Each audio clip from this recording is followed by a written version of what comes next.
It's Sunday, April 26, 2026. I'm Anthony Davis. Welcome to the Weekend Show, where we make the time to consider the news of the week. You can support my work and independent journalism at patreon.com/5minutenews. Our guest today is a celebrated writer and commentator of American culture and politics. He's the author of several books, including American Rule and The Midnight Kingdom, A History of Power, Paranoia, and the Coming Crisis. Jared Yates Sexton, welcome back to the Weekend Show. Anthony, always good to talk. It's been about 6 months since you and I sat down together, and so much has changed since then, not least a war in the Middle East and North Africa, courtesy of Donald Trump being arguably led by Israel, but did he do it on his own? Nobody really knows. Jury is still out. But it really is a war that he doesn't know how to end and has clearly bitten off more than he can chew.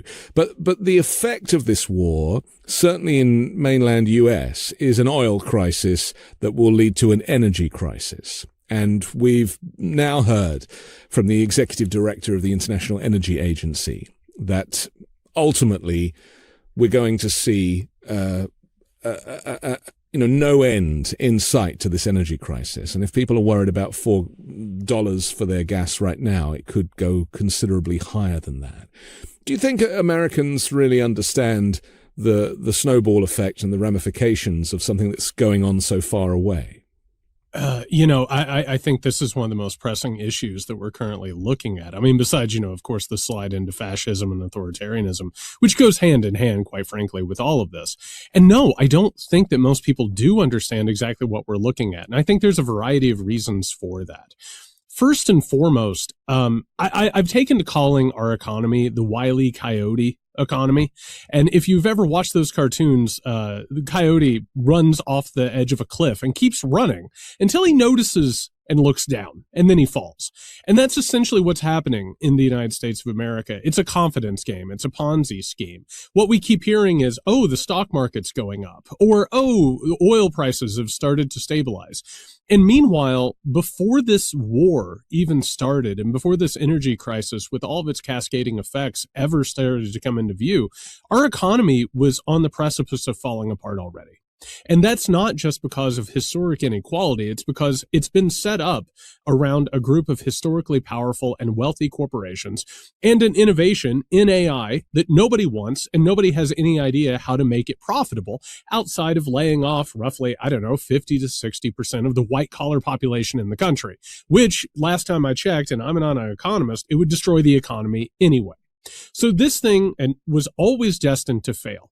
Now we have a situation where people are going to be paying more for gas than they're going to be making per hour at their jobs. On top of that, we're looking at possible scarcity of resources, goods. We have a fertilizer crisis.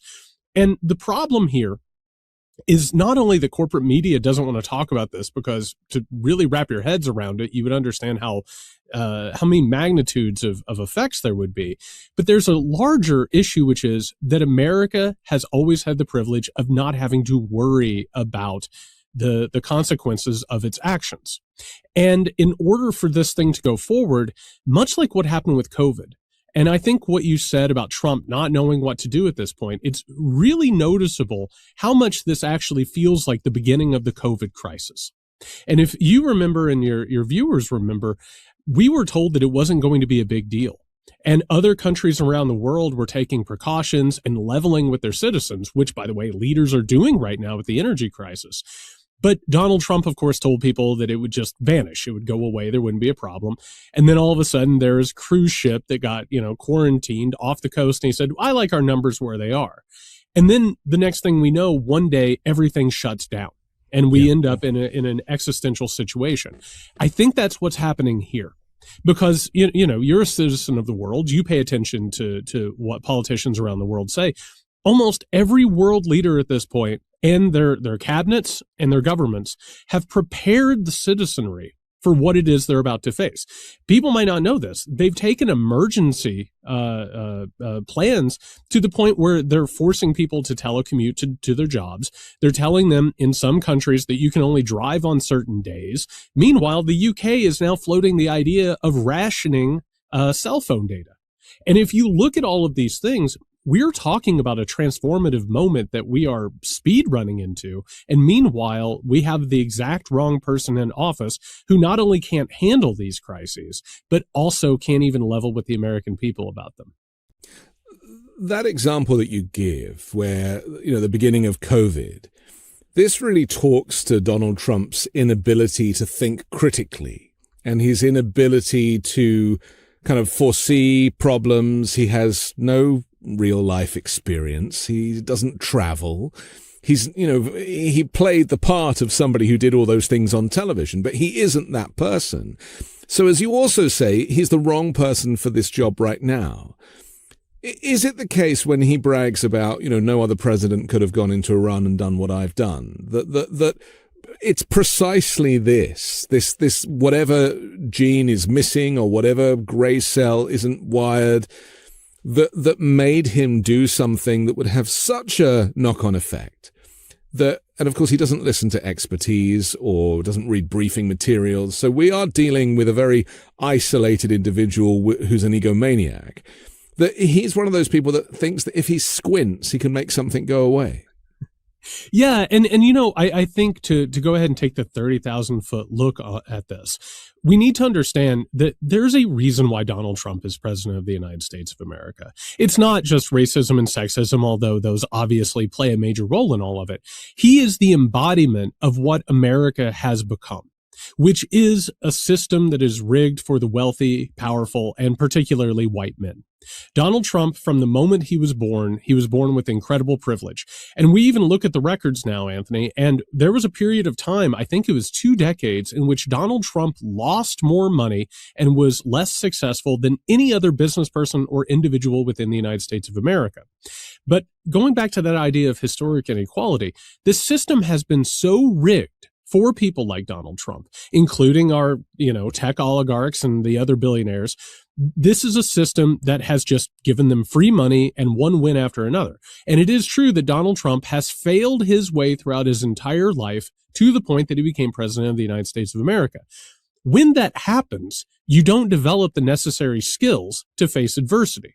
And Donald Trump has been able to BS his way out of everything that's ever happened in his entire life, save for 2 instances. One was COVID. You can't lie your way out of a global pandemic. You also can't lie your way out of a giant economic meltdown and crisis.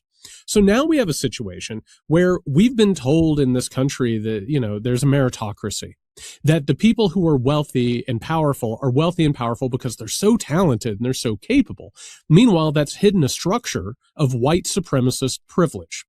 And so what has happened at this point, unfortunately, is that we are meeting the logical conclusion of living under a system like that. And so as a result, he's the exact wrong person to handle this crisis, but he's the exact right person to lead us into this crisis, which was the inevitable conclusion of the white supremacist and, quite frankly, project of capitalism and wealth that was the American empire that is currently collapsing. And so what we're living in at this point is the consequence of the actions that we've taken now for decades. And the fact that we haven't taken a different road, it was always going to lead to this point. There is this misnomer about energy independence. And actually, it's not going to play out as Trump would have thought, because he used energy independence as a campaign promise. But ultimately, as long as the US trades on the global energy markets, then the price is going to remain volatile. What is the effect on society when people can't afford to put gas in their cars to get to their jobs, the jobs of which give them health care and keep their families safe? Well, I mean, the consequences are huge. There's really no way to fully put this into a context that I think most people alive right now can understand outside of people who lived through the Great Depression. And any of us who knew, my grandparents, for instance, grew up during the Great Depression, they told me what it was like. They told me how dire it was for them in that period. And I'm not just talking about like losing your life savings. We're talking about people wondering where their next meals come from. We're talking about wondering where medicine is going to come from. We're talking about people being thrown out of their houses, right? And I think when you really look at this thing, and you'd brought up U.S. energy independence and talking about words that don't get thrown around in most of the media, most Americans don't know what a petrodollar is. They don't understand that the basis of American hegemony was fossil fuels, and in particularly the relationship between the U.S. and Gulf states, where we would buy their oil and they would reinvest in our country.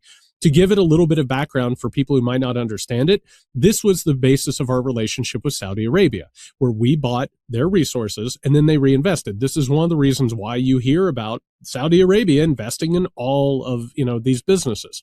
And to go ahead and make this point larger, I talked about the AI bubble that has been around for a while.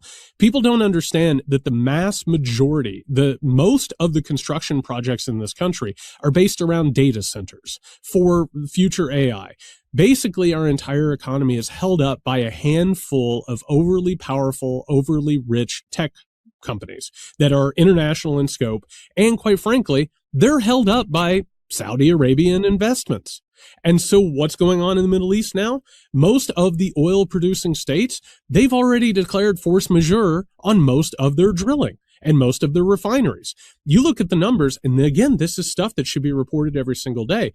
Even if the war ended today, and you and I are talking right now, I don't see any way that this thing is imminently going to end. There are so many different forces and interest in this thing.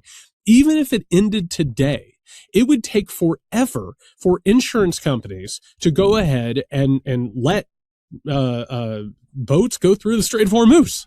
Yes. You would have to get rid of all the mines. On top of that, all the oil refineries that have been destroyed in this war, it will take months, if not years, to get them back online and producing the oil at the level that we used to have. The point is this. We have reached a very serious situation. And most Americans, because the economy wants them to continue consuming and not cutting back, and actually another thing that hasn't even been mentioned, Anthony, before this even happened, because of inequality and the price of living, most of our credit has been maxed out. And even if there wasn't a war, even if there wasn't an energy crisis, that is a warning signal that blinks red before a major economic recession or depression.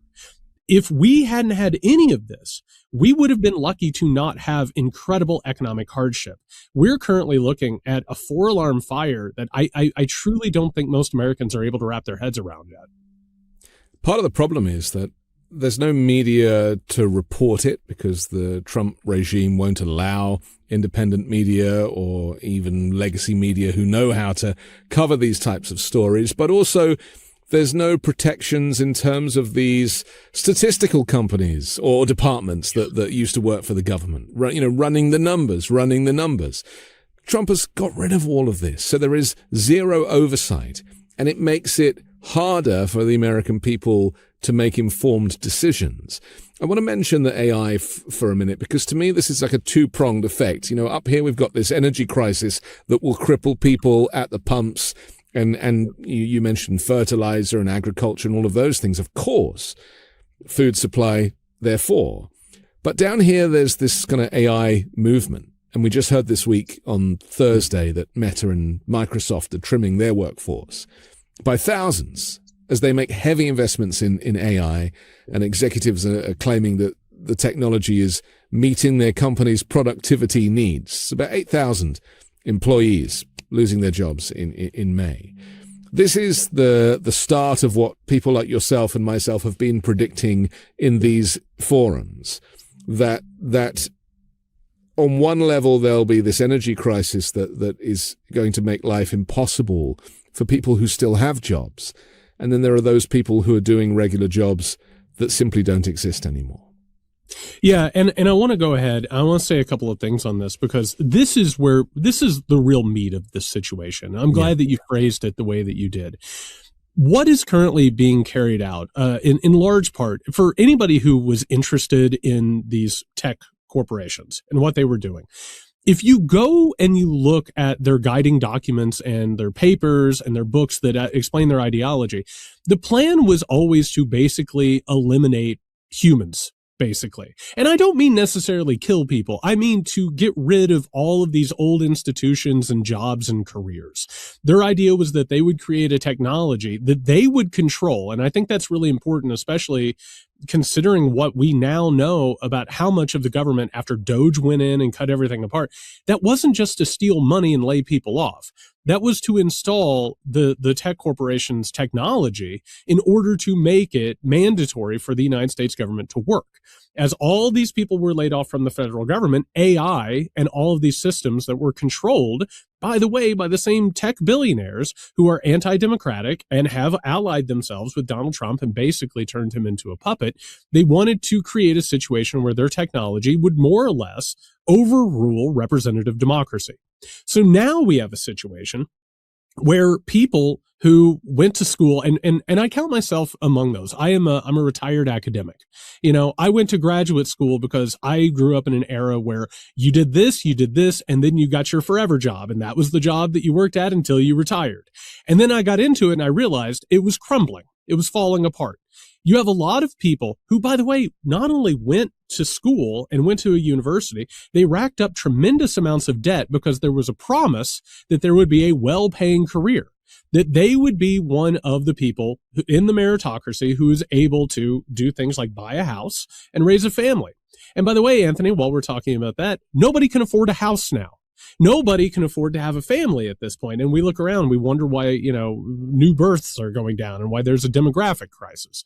Meanwhile, those people, not only are they being laid off, Anthony, in the past, people would be laid off, they would go find another job. It wouldn't be easy always. You might have to look and you might have to make a career change. We're now looking at people who are losing six-figure jobs, solid, secure, middle-class, white-collar jobs, who are now having to move into the service sector. Yeah. And making, wage labor like a lot of the people in the working class. So here's the larger thing.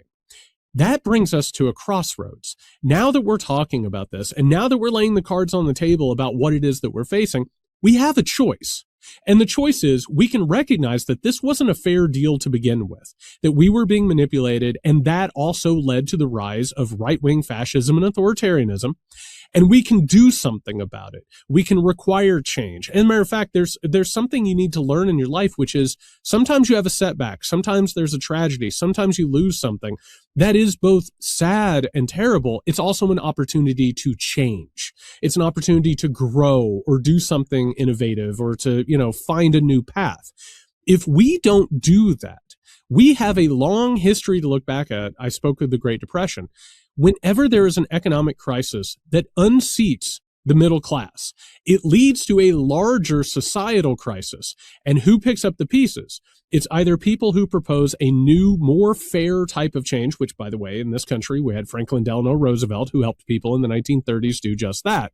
Or you have fascist Nazis and authoritarians who will then take advantage of that situation. So we either can have better lives that are more fair and actually address our material conditions, or we can watch a movement start to grow that will actually make MAGA and Donald Trump look moderate.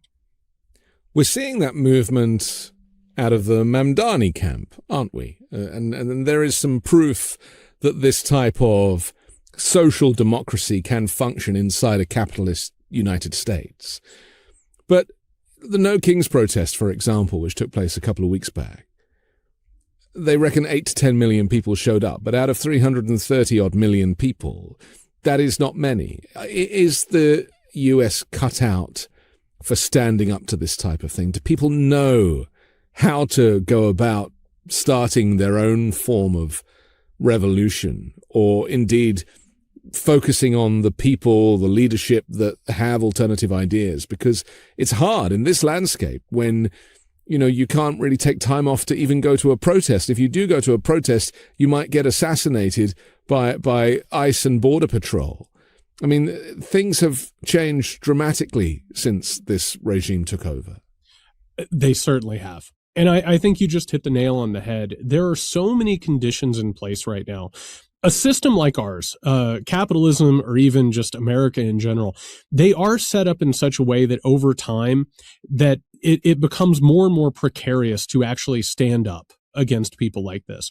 There's a fear of ICE, there's a fear of surveillance. There are even states, I don't know if you remember this, there are even states that legalized drivers being able to run people over if they are in the road protesting. They've even taken federal grants and state grants and made it to where you can't even compete for those things if you were caught protesting against certain things. Go back to 2023 and 2024. Look at what happened when people were protesting the genocide in Gaza. You saw people getting attacked, not just by right-wing mobs, but the police, and you had both political parties decrying them and then setting up laws in which if you protest in the wrong way or if you have the wrong political opinion, there can be consequences. You add to that another thing, which is it's really hard to go to a protest if it's not on a Saturday. And I don't want to decry no kings. I think it's really good to get out and see other people who are as frustrated as you and understand that you're not insane because you think this is a problem. It's a great start. It is a great start. But in order to actually fix what's going on in this country, you are going to need something like a national strike. You are going to need people to say, I'm not going into work because this has reached the point where this is unacceptable. And it's been shown that those are the only times that actually starts to push back against authoritarianism and fascism. The problem is everybody is in such a precarious position. And by the way, it would probably help if our insurance wasn't tied to our employment, but that's a conversation for a different day. If people weren't stretched so thin, and it was an intentional project over the last couple of decades to keep us that stretched thin, to keep us so precarious, we're going to have to get to the point where we don't have anything to lose. And I want to say, again, it's really scary, the idea of these mass layoffs and this economic looming depression. It's really frightening. But people do become revolutionary when tensions become larger and you start to have less to lose. So now we have a question, which is, if you go to a protest, and it has to be a sustained protest, it can't just be a one day, let's go out and have signs. If you're going to stay in the streets, that means you might lose your job. Well, how are you going to get fed? We're going to have to create communities that feed one another. And going back to the Great Depression, Anthony, one of the things I always cherished, my grandmother told a story about in her community about how the bank would go throw people out whenever they defaulted on their mortgages. And eventually at some point, the situation got so bad that neighbors started standing in the doorways and daring police and bankers to get through them. And then if they did kick those people out, as soon as they left, they would move them back in. We're talking about civil disobedience. We're talking about actual revolutionary energy, not whatever passes for it. And I do think that we're going to reach the point that I think we are seeing signs of that, but it's going to be a hard road. And it's not going to be simple. Revolution and actual progress and change, it's not easy. Well, the people that get it, they get it, and they recognize the importance. But the difficulty is that the majority of people, as I see it, are either suffering from a dose of American exceptionalism. It could never happen here. Mm-hmm. Or they simply are in a media ecosphere that does not give them access to the data. And the data really doesn't lie. And I, like you, are very worried that this will come as a surprise to people. And currently, there's what I've been describing as a silent recession, whereby people are weathering the cost of living by putting it on credit cards with no idea how they're planning to pay for it. And that's gas, and that's anything else that they need, certainly the cost of food. I posted on Substack about my favorite brand of tea, which English tea, which used to be $3.99 for 100 tea bags. It went up to $6.66. And I checked this week, and it's now $11.57 for the same 100 tea bags.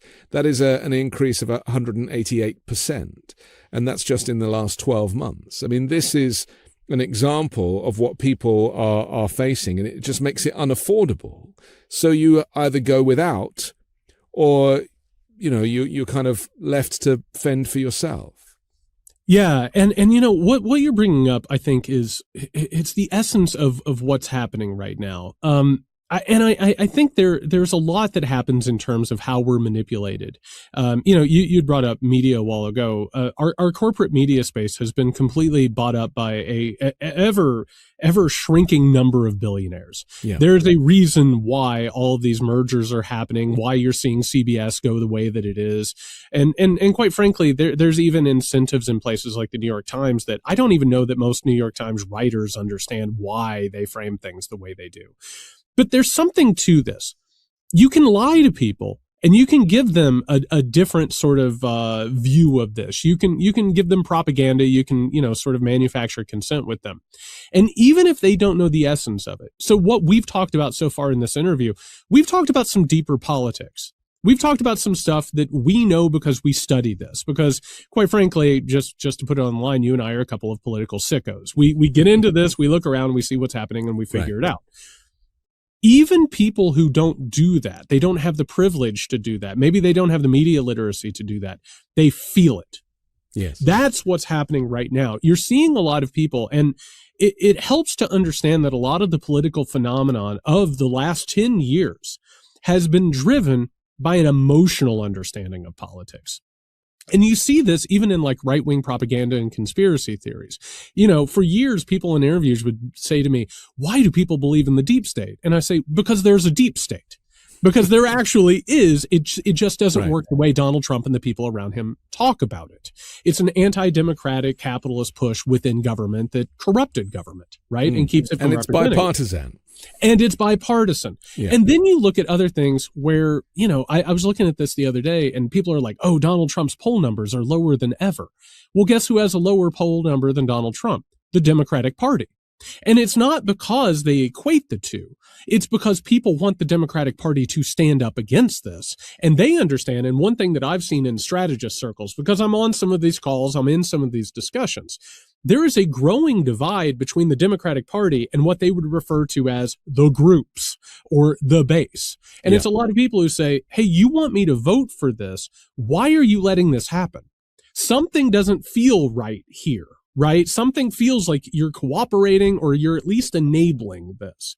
And so when people say, why can you not even say abolish ICE? And of course, Chuck Schumer brings out, thin gruel and he says, well, we'll restrain ICE or we'll reform ICE. No, they're killing us. They're kidnapping children. You cannot restrain or reform this. The line has been crossed. It should not be up for debate.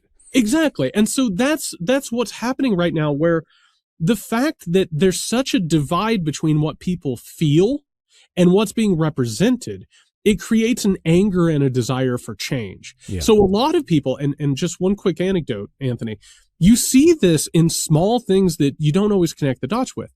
There is a huge trend right now of people learning how to grow their own food, people who are learning how to mend their own clothes, people learning how to figure out medicine alternatives, natural medicine.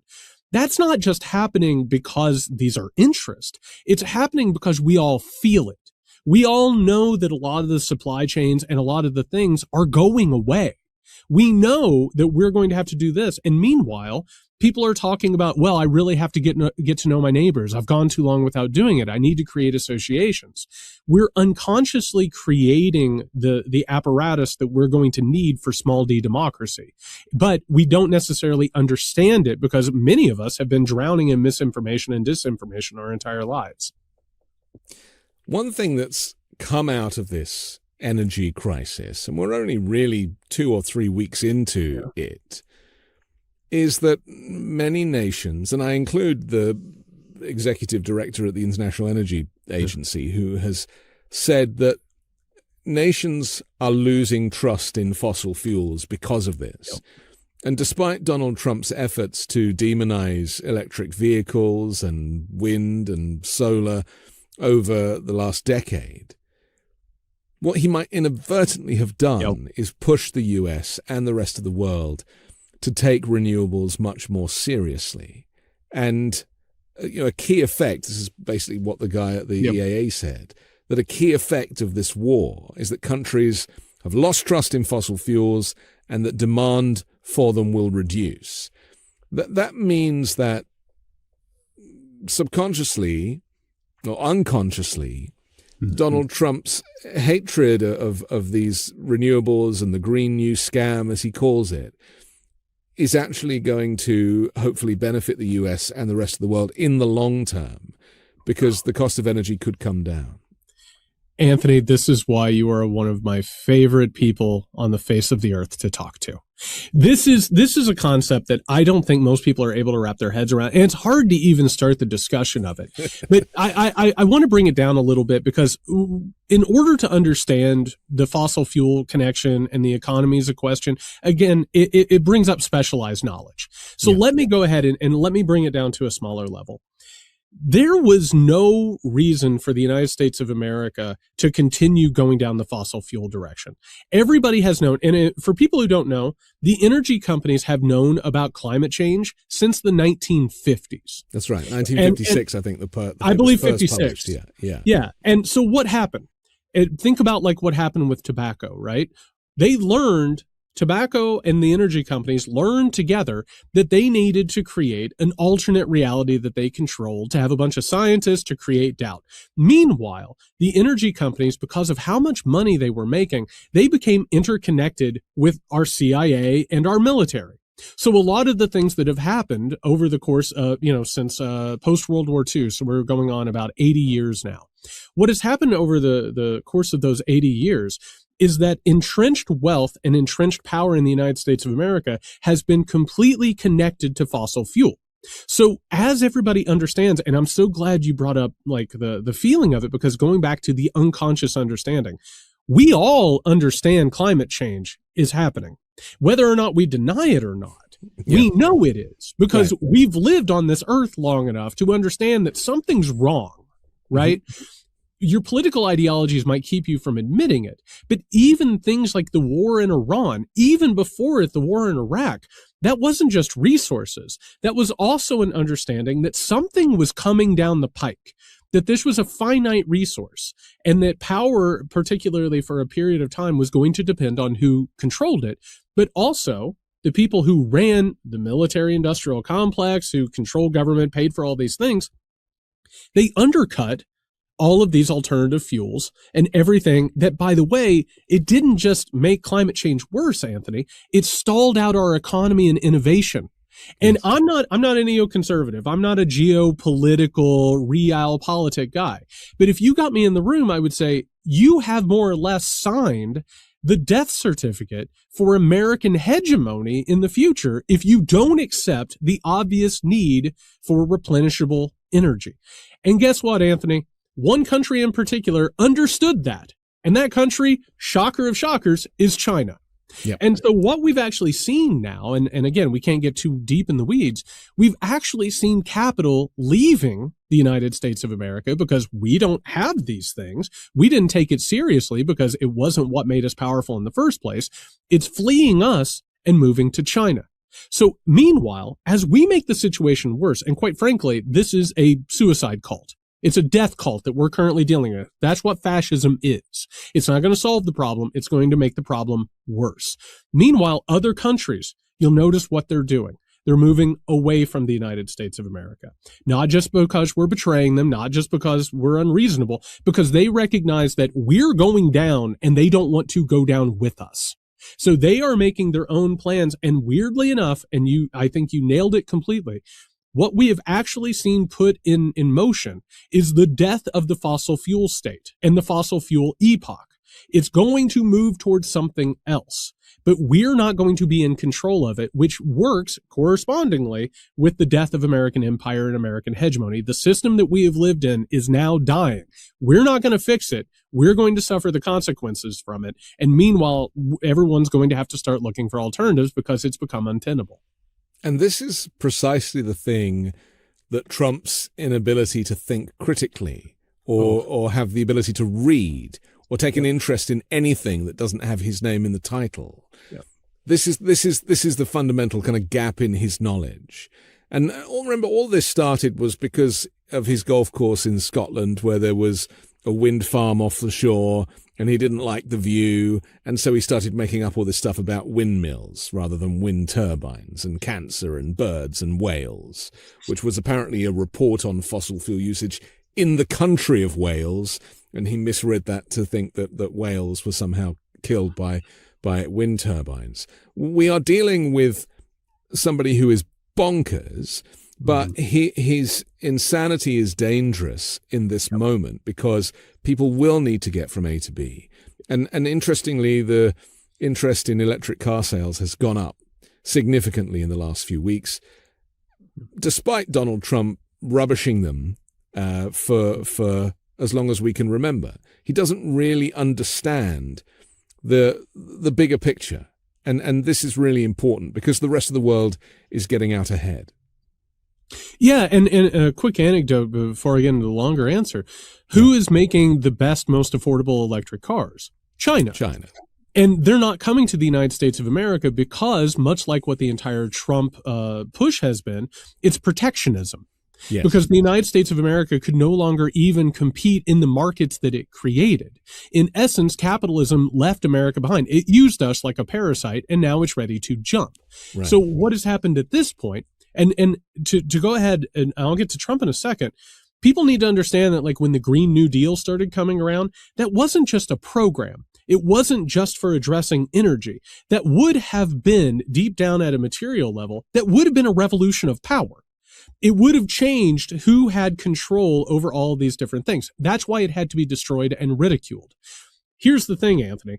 Everything that we've talked about here, Donald Trump has no idea what we're talking about. If somehow or another you replaced Fox and Friends or Jesse Waters with this conversation, he wouldn't be able to follow it, right? The problem here is that Donald Trump is currently facing situations and forces he doesn't even begin to understand. Matter of fact, it was shocking to me. I was on a podcast not too long ago, and we were talking about the fact that we all knew the Strait of Hormuz would be closed before the war started. And why did we know that? Iran told everybody. Yes. And this government didn't know that. Meanwhile, they've purged every single person who would tell them anything different than what they want to hear. Weirdly enough, it's a lot like what Stalin did with doctors in Russia, and they looked around and nobody could treat them. Right? They got rid of anybody else. It's that type of self-destruction. And you look at what is currently happening. Anybody who's told him, like, this isn't going to work, that isn't going to work, they don't get listened to. He's not curious at all. So the frightening thing here is that the military-industrial complex, which quite frankly is the only thing in the country of the United States of America that gets funded. It is the main organ of financial redistribution.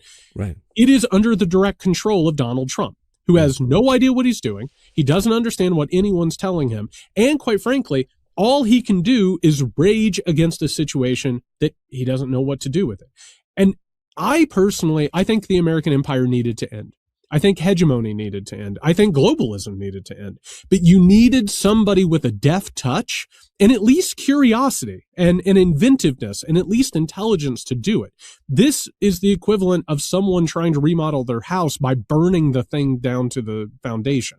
And that's why this is dangerous, is because he is the exact wrong person to be in office at this moment.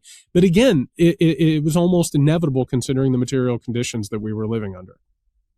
We have to take a quick break, but I want to come back and talk about his attacks on the Pope and how the Pope is standing up for decency and doing the right thing and is clearly not afraid of taking on Donald Trump. We'll do that next here on The Weekend Show. Been trying to get more serious about my sleep lately, and honestly, the biggest upgrade I made wasn't a new routine or some wellness trend. It was switching my mattress. I got the Lisa Sapira Hybrid. It's been a total game changer for me. I didn't realize how much my old mattress was messing with my sleep until I replaced it. I used to toss and turn, wake up stiff. Now I fall asleep faster, stay asleep, and actually wake up feeling rested. What I love is how it balances comfort and support. It's soft enough to relax into, but still keeps everything aligned. From the very first night, I could feel the difference. And the whole process was easy. I took their quick sleep quiz, I found my match, and it showed up right at my door. Go to Lisa.com for 20% off select mattresses, plus get an extra $50 off with promo code WEEKEND, exclusive for our listeners. That's Leesa.com, promo code WEEKEND for 20% off select mattresses plus an extra $50 off. Support our show and let them know we sent you at checkout. Leesa.com, promo code WEEKEND.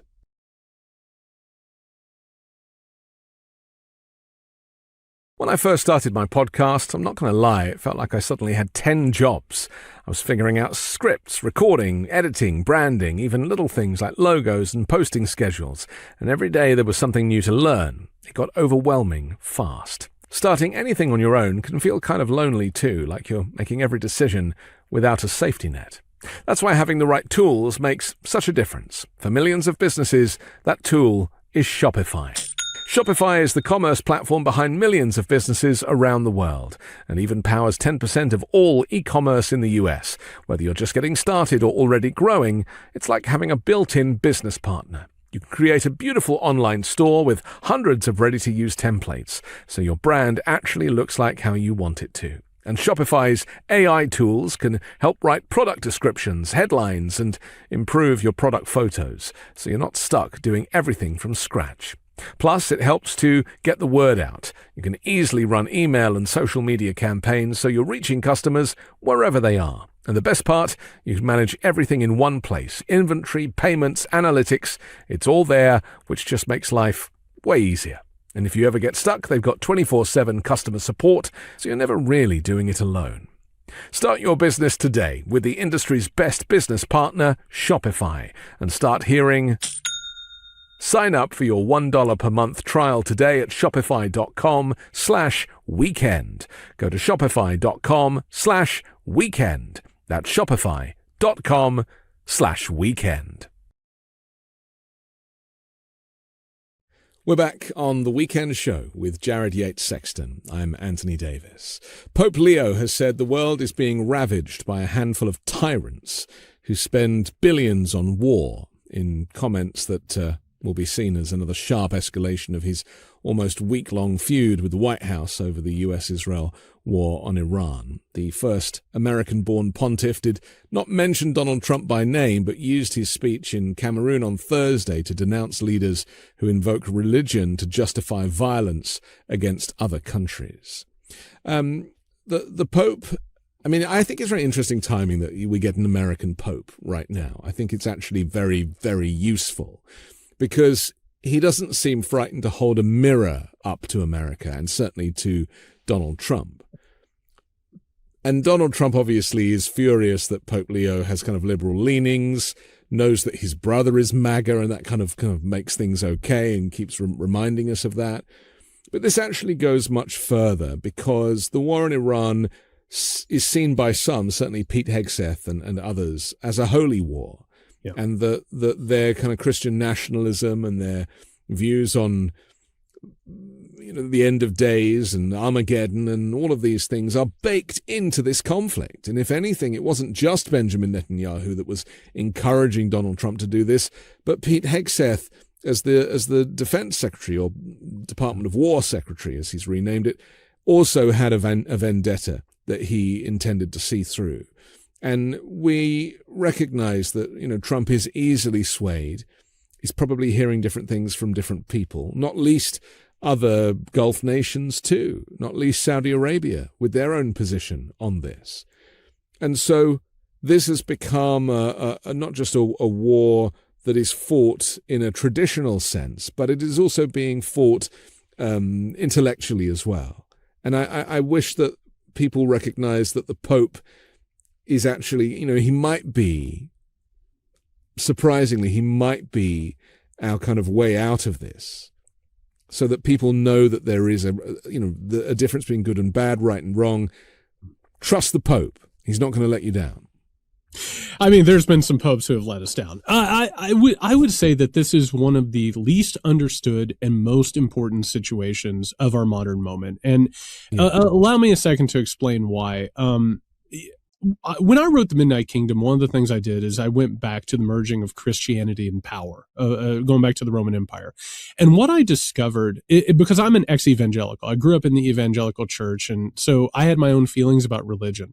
But one of the things I learned tracing history from that point to modern history is that religion is used as an entrance into doing what it is that you want to do. Right. So, for instance, authoritarianism, fascism, any sort of oppressive movement, it has always relied on religion to say, I'm doing this because God wants me to do it, because I am fighting evil. So I now get to do this. And that, in essence, was the world before liberal democracy came about. There's a reason why America and other liberal democracies create a divide between church and state. It's because they largely understood that you needed some sort of an enlightened leadership that wasn't being controlled by religious ideology, because once you do that, you can do whatever you want as long as you claim that God was telling you it should happen. So to get into the modern day, what I noticed leading up to the MAGA fascistic movement, it was weird, Anthony. I started noticing that a lot of far-right authoritarian ideologues like Steve Bannon or J.D. Vance, they were starting to convert to Catholicism. And the more that you studied it, the more that you realized it was because they wanted to move beyond liberal democracy and they wanted to move back to a theocracy. They wanted more or less to recreate the sort of authoritarian state in which Catholicism ruled over people, right? And it created incredible oppressive surveillance and torture and death, you name it, right? We had to fight our way out of that in a revolution. They wanted to go back before that. Well, what happened within the Catholic Church was Pope Francis happened to be a liberal who was facing a reactionary, right-wing, I would argue, authoritarian part of the church. And he basically created a stronghold, a bulwark against that. And that's why Pope Leo is the current the current pope, is because he created sort of a fight against that. And he said, no, the Catholic Church is not going in that direction. And for people who don't know, there have been tons of bishops and Catholic leaders in this country who have pushed back against both Francis and Leo. Some of them have been excommunicated. Some of them have been pushed away from power. And what happened now is that we're currently watching a religious schism. And for people who don't know, a schism is when a religion splits. This is a lot like Catholicism into the Reformation. Protestants said, we're not going to have anything to do with this. We're going to go our own way and have our own version of this religion. Whenever you look at authoritarian movements, Anthony, they are always buttressed by a religious extremism.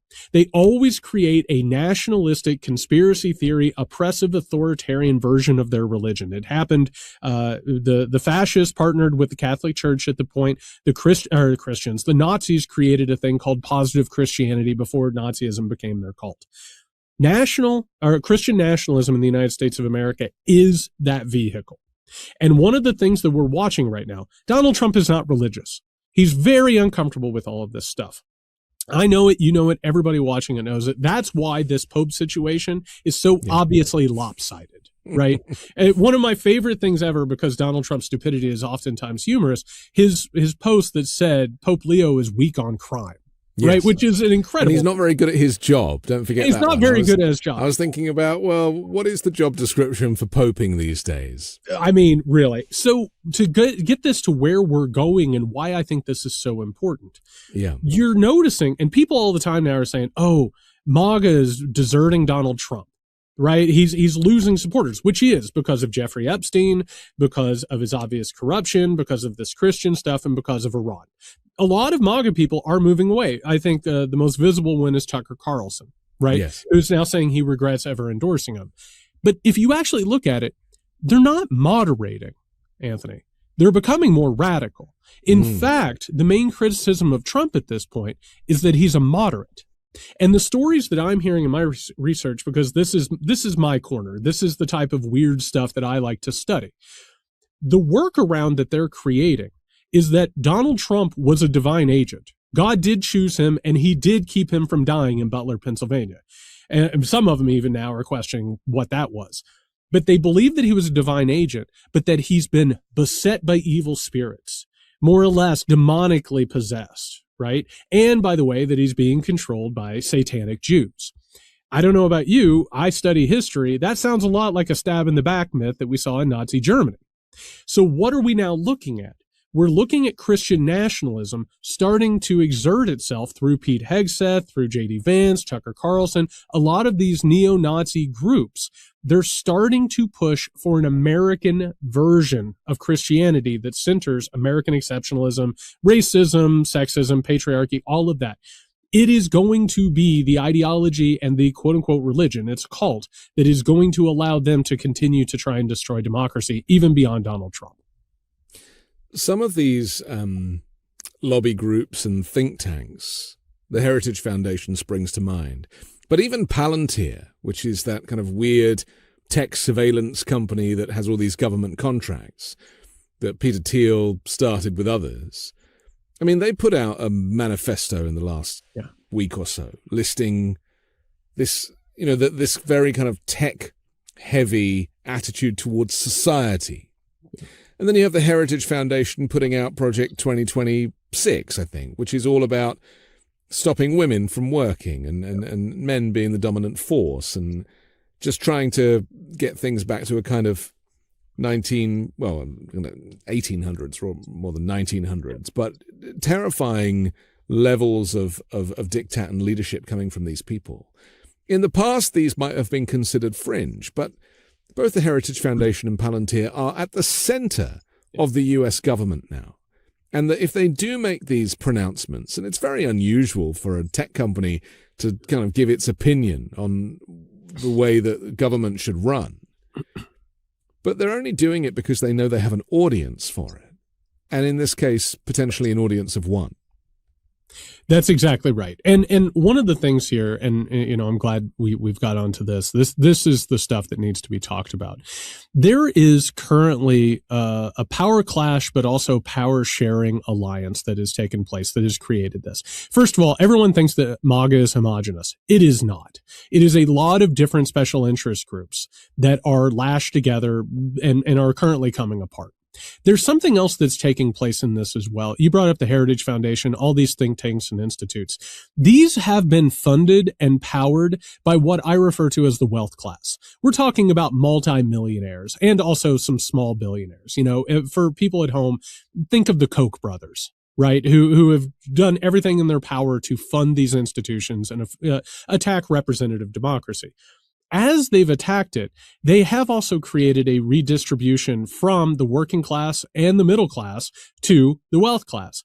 And then guess what happened, Anthony? Much like the Neanderthals looking around and seeing Homo sapiens, the wealth class looked up and there was suddenly a tech oligarchy, which is a brand new class with different designs, different ideas, and also different interests. So currently, as we're watching this oligarchy, which almost all of them are tech billionaires, who have now found a way, and quite frankly, they bought Trump's presidency. J.D. Vance would not be vice president if it wasn't for the tech oligarchs buying his way in. He's their boy, and he's always been their boy. And they are looking beyond Donald Trump to try and take whatever has been created in the next direction. And so it's no coincidence that Elon Musk has this history with these people going back decades. Right, and Peter Thiel as well, yes. Peter Thiel, Alex Karp, these people are all at the center of stuff that started years ago that now plays out in government contracts. Yeah, and one of the things that's really strange about this, speaking of shared interest, if you were to take one of the Koch brothers and load them up with sodium pentothal, right, truth serum, they would tell you, yeah, we want more rights than other people. We don't think that everybody deserves equal rights. They probably want to get women out of the workplace and recreate like the old sort of conservative hierarchy. If you loaded up the tech, actually, you wouldn't even have to load them up. They're very open about what they believe. Oh, sure, yeah. The manifesto you brought up is one of the examples. But if you go on YouTube right now, don't do it right now. Wait until after the show. If you go on YouTube right in a minute and you look up any speeches or any of the conferences that any of these billionaire oligarchs speak at, they tell you very openly what they're for, which is that they do not believe in human rights. They do not believe in democracy. They do not believe in basically anything that you would hold near and dear and necessary for a functioning state. In fact, Anthony, they don't believe in states. They're transnational. They work with every single country. It doesn't matter if they're dictators. They'll go to China. They'll create surveillance materials. They'll go to Russia. They'll work with them. They'll come here. They'll do the exact same thing if they're allowed to. So we're entering a new era in which a historically wealthy class is building a project off of what the previous wealth class, and they're still, right now, as we're talking, the Heritage Foundation is working hard to destroy democracy. They're looking to actually go even further. They are looking for a new epoch that people bring up to me, they say, oh, would it be like The Handmaid's Tale? And I say, no. The Handmaid's Tale was written in a time where this type of technology couldn't even be imagined. We're talking it's like the analog version, isn't it? The Handmaid's Tale is like the analog version of this digital hellscape. Well, that's right. And it's funny, if people have read the book or have seen the TV series, I haven't seen the series, maybe they changed it or updated it. It depended on people seeing what you were doing. There had to be guards out and about. It was an individual thing, right? That looked much more like the 20th century. Yes. We're talking about people who have technology that taps into every one of our phones, our computers, all of our records. They know more about us than we know about ourselves. And they already have the basis and the apparatus and foundation set up. They're just waiting for this thing to slide into place. And Donald Trump is not their guy. They're able to get one over on him. They're able to, give him gifts or to, give him bribes or whatever. They're waiting on someone who is one of their own. And Right. people say to me, they're like, well, J.D. Vance isn't as charismatic as Donald Trump. Doesn't matter. And I say to them, you're thinking in a 20th century mindset. That's right. Yes. You're thinking about elections. Yeah. And I personally, I loathe J.D. Vance. He's been a rival of mine since he first became a public figure. I think he is a detestable butcher boy. And yes, I his popularity is like on the level of shingles, but But it's also irrelevant because it's irrelevant. Yeah. Because we're talking, and I'll do interviews, Anthony, and people say, who do you think is going to get the nomination in 2028? And I say, you're taking a lot of steps. If you are truly looking, even at November, in 2026, if you're looking towards November 2028, you are giving them a lot of room because they don't care about elections. No. They've already stolen elections. We've already seen it happen. And the people that are looking at it right now are even more ruthless than the old Republican Party was. I mean, America is kind of done from that perspective in terms of the old system that people are hoping will swing back to. And I talk to a lot of people and they're like, well, the Democrats will have a sweep in November and the pendulum will swing back and everything will go back to how it was. And I try in the kindest way to say that we're too far gone and that, so many of our rights have already been taken away. It would take a decade to put everything back into place, that people really are out there on their own. And there really isn't, the kind of support that used to be there just a year ago is now missing from the back end. Law enforcement looks different. We have this new kind of private army that are headed this way once all of these kind of short training programs are complete for this new ICE group who are going to police everything. They're not just going to be doing border control or rounding up migrants. They're going to be at polling stations and elsewhere. I worry that there is a nostalgia for an America that existed just 18 months ago that actually now is history. Well, and I see this all the time. I talk to Democratic groups. I talk to strategists and consultants. And the one thing that I hear, I'll share two things. One is, let's just wait and see. Right? Like, I was on a call the other day and it's like, well, don't interrupt Donald Trump while he's ruining himself. No, that's not how politics work. You have to take advantage of the openings, particularly in a dangerous situation like the one we're living in now. You have, and then you look around and I hear them talk about conserving what remains. I'm not hearing any conversation right now in the Democratic Party about how to codify a woman's right to choose. There's no conversation about that. I don't hear any conversation about what needs to happen to the Supreme Court. And we've seen two Democratic presidents in this modern era who have promised to fix things, Barack Obama and Joe Biden. And who were they held back by? Courts and their own party, because they always had members of their party that voted against their agenda, installed it, or reduced it. So that tells me something, Anthony. That tells me that you can't just keep waiting for old authority to reassert itself. Because what are you doing at that point? You're gifting precious time to fascists. You're allowing them more and more time to basically erect walls and push people down chutes. And I understand where it comes from. It comes from fear. To actually look at what's going on, it's startling. Right? And if you understand how dangerous this situation is, the frightening thing there is you have to do something about it. And what a lot of people are looking for, and I know why it happened. I told you I used to be in academia. I saw it firsthand. People are waiting on middle management to do something about this. And for anybody who has ever worked for a corporation or an institution, I think you know what happens when you wait on middle managers to save you. Yeah. Right? They'll tell you, oh, we feel your pain. We really want to do something about this, but Right. it's just not the right time. No, right? Just hold on for a little bit. We'll see what happens. Just hold on. See what happens is such a cop-out. I mean, it's a line that Trump uses all the time because he doesn't have answers. Let's wait and see what happens, because he is waiting for something to happen that is out of his control so that he can try and look like he has some control. But I want to go back to what you said about them telling us who they are and not being shy to talk about it. About 10 days ago, I don't know if you caught, Clarence Thomas made a speech at the University of Texas, and he said that the rise of progressiveness or progressivism since the beginning of the 20th century has caused great harm.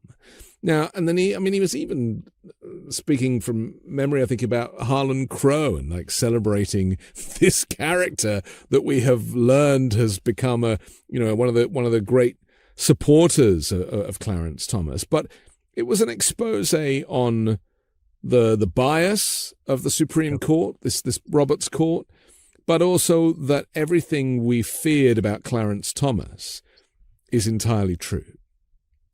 Yeah, and I'm glad you brought up the Supreme Court, because I think this is it's gotten so oppressive that people don't want to talk about it. Yeah. Right? It's a real one of my least favorite sayings anybody ever says is, "What are you going to do?" And the Supreme Court is like one of the best cases of that, right? Which is, you look at it and you're like, I mean, they're corrupt. We all know that they are. And the truth is, it's been obvious who they are. The Supreme Court, from the very founding of this country, was created as a backstop in order to cater to the interest of the moneyed class. That's how they always worked. Everybody now thinks about the Warren Court, the liberal court, and they're like, oh, that's what it should be. No, that was an aberration. That was a very specific period of time. And one of the only reasons that happened was because Franklin Delano Roosevelt, who I have a bust of behind me, he tried to push the New Deal agenda, and the Supreme Court said, no, we're not going to let any of this work. And what did he say? I might pack the court. And that was enough for them to back off at that point. I don't think that's enough now, even though the Democrats can't even be bothered to say they'll pack it.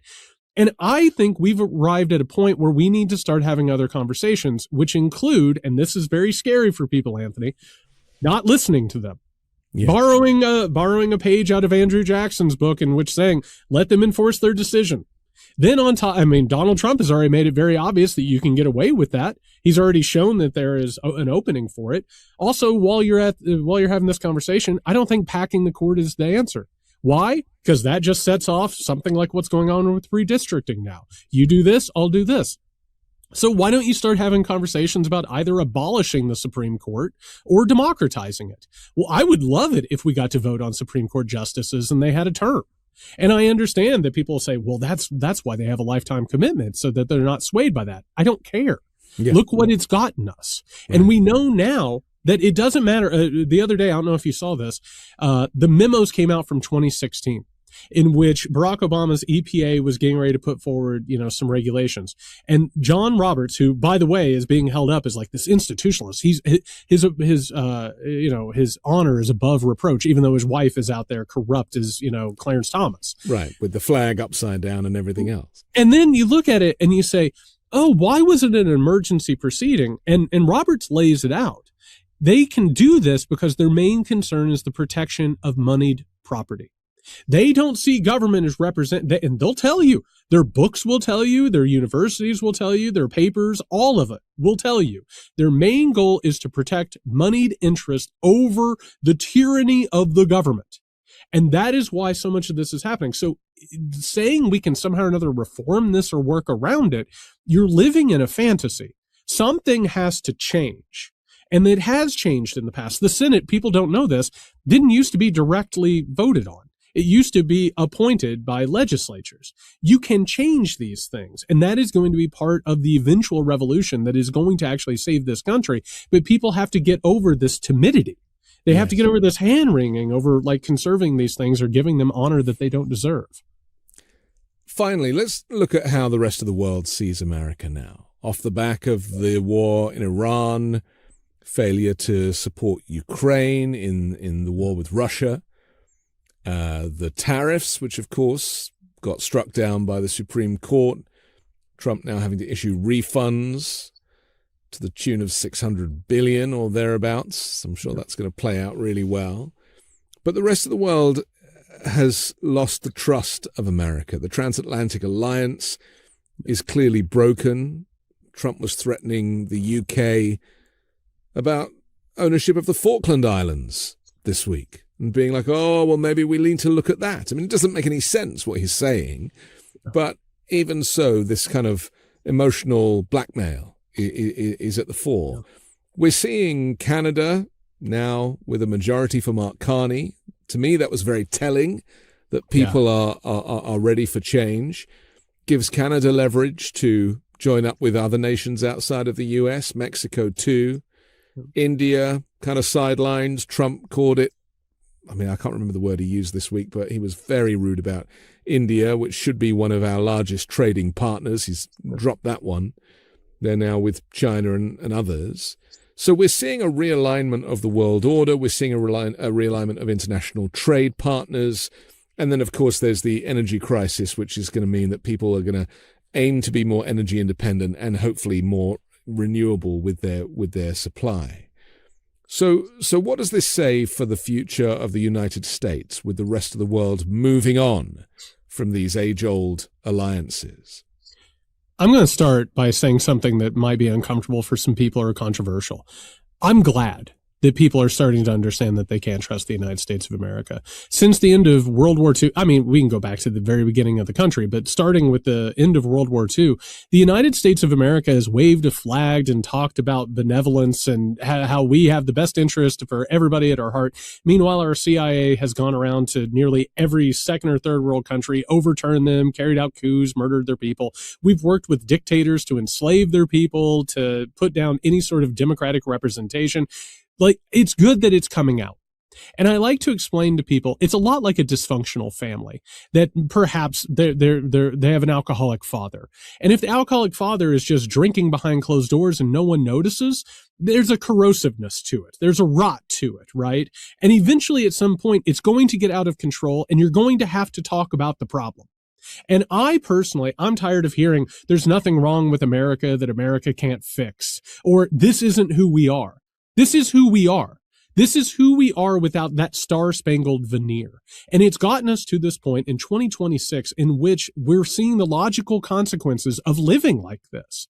And so for me, I gain so much pleasure out of seeing countries realize that they can't trust us and that maybe they need to try something else. And just to bring it back around, someone like a Pope Leo, I now see as being on one side of a line in the sand with a bunch of nations that are starting to say, we can't rely on this country anymore. We can't have deals with this country anymore. We're going to go over here and say human rights are human rights. It's time that we don't act like this anymore, and we have to find new ways. The question for us is whether or not we're going to hit rock bottom. Are we going to hit, and again, going back to the analogy of the drunk, are we going to have the sobering moment of clarity? Are we going to hit a point where we say, you know what, this has been wrong and it's always been wrong. Racism, sexism, oppression, classism, all of it, it's wrong. Are we going to try something new? I personally believe that we will. But what we're going to have to do, unfortunately, a sobering moment of clarity most of the time happens after something unfortunate and something uncomfortable. And I hope that we become uncomfortable and that we really look at this and suffer some humiliation, because we're currently in an age of American humiliation. It's time that we got up and moved away from this star-spangled fairy tale fantasy and looked at life as it actually is and start to rediscover the important things. There's more to life than buying big, giant, expensive trucks and cars. There's more to life than chasing dollars. Look how miserable the billionaires are. Look how miserable Donald Trump is. We have to reconnect with one another and rediscover our interconnectivity. We have to reform community. We have to find something that's not religious but spiritual. My hope is that we get there. It's not going to be easy. It's going to be very hard, but I see the stirrings of it, and that is my grand hope. But it's going to be a tough road before we get there. Well, it's the 250th anniversary of the country. Best time for it. And I was going to say the timing is you couldn't really make it up. Okay, we have to finish, but I'm so grateful to you, Jared Yates Sexton. Thank you so much. It's always a pleasure. I'm Anthony Davis. Don't forget to support me and independent journalism at patreon.com/5Minute News, or you can find me on Substack at The Anthony Davis. You can also join the 5 Minute News YouTube channel. I'll come back next Sunday with a brand new special guest and more factual news to discuss on the 5 Minute News Weekend Show with Midas Touch.